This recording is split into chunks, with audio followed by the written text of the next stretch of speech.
All right, so now we're going to shift to current projects.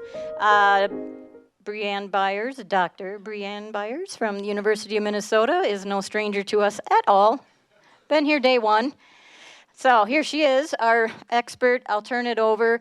I do want to reference, if you don't, but the table that's out there, and they're going to be there the rest of the day, but we have Gillette and the University of Minnesota representatives of current and all research projects that your child could enroll in, assuming they meet criteria. So, and that's a lot of what you're going to talk about. And then we'll take some questions, and then we'll turn it over to Dominique. Sounds good. All right. I do have some slides. Could we pull those up? So for those of you who don't know me, I am Breanne Byiers. I'm a research faculty at the University of Minnesota. Our group is really interested in measurement. So all of you who have a daughter with Rett syndrome know that they're not generally able to tell you how things are going. And so our group really wants to develop better measures for use in outcome measures so that we have objective and sensitive ways of measuring when things are getting better.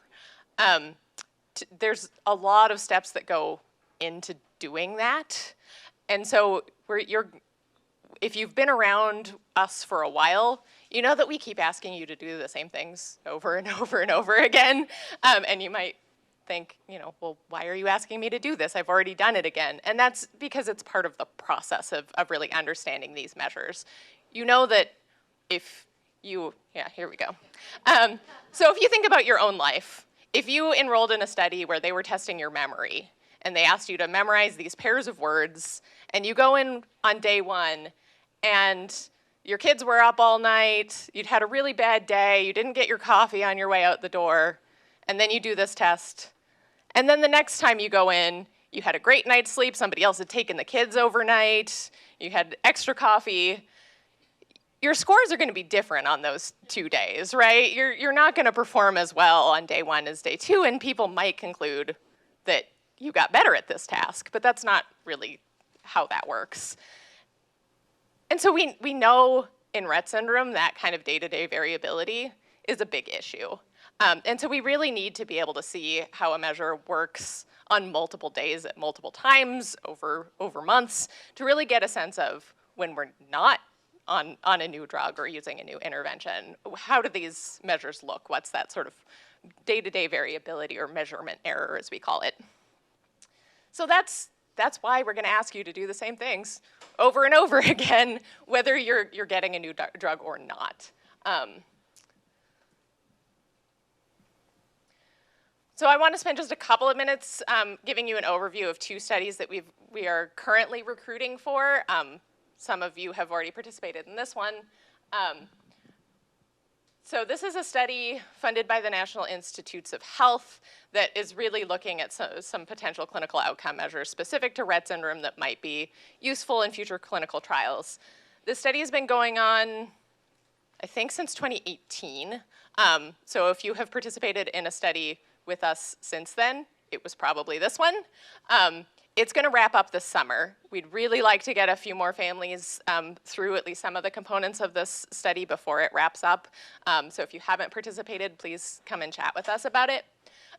It's a pretty flexible study. There are a couple of different components. If you are going to be at Gillette, we can do in-person visits. If you're not going to be at Gillette or you don't want to do an in-person visit, there is a remote-only option. So we can collect some information over Zoom and then mail you out equipment, specifically a sleep watch. So one other thing to mention, if you have participated in this study, we are looking for families who'd be interested in providing a saliva sample to look at DNA methylation. Right now, if you haven't participated, we would do that if you enrolled in the rest of the study. But if you have already participated and you're interested and your daughter is here, we can collect the saliva sample for you, because I know parents love collecting spit. If your daughter is not here, but it's something that you would be willing to do, we can send you with a saliva kit home that you would mail back to us and instructions. So talk to Alyssa and Alexis, who will be out at the table if that's something you're interested in. This study has very broad inclusion criteria, so unlike clinical trials, we will take pretty much anybody. So if your child has a diagnosis of Rett syndrome or a related syndrome of any age, we would love to see them in the study. The other research opportunity that we have coming up is the eye tracking study. So Lisa mentioned that in February of 2020, they gave us $40,000 to buy an eye tracker, and then everything shut down.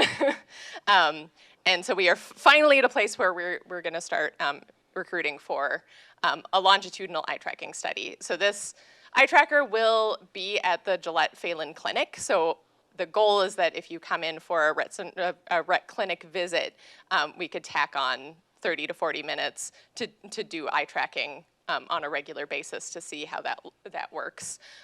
So the visits, the first one would probably be a little bit longer. There would be some questionnaires, and then after that, we would aim for about 30 to 40 minutes.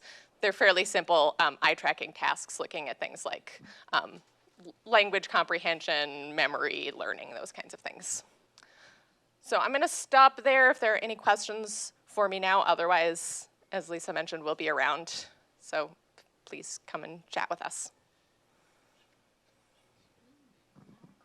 All right. So again, the two people at the table can answer questions. So you're saying today, if their daughter's in the other room? If they have already participated in that study and their daughter is in the other room and they don't want to collect spit, we will do it for them. Today. Today. All right. Whoever you are, do that today before you go home.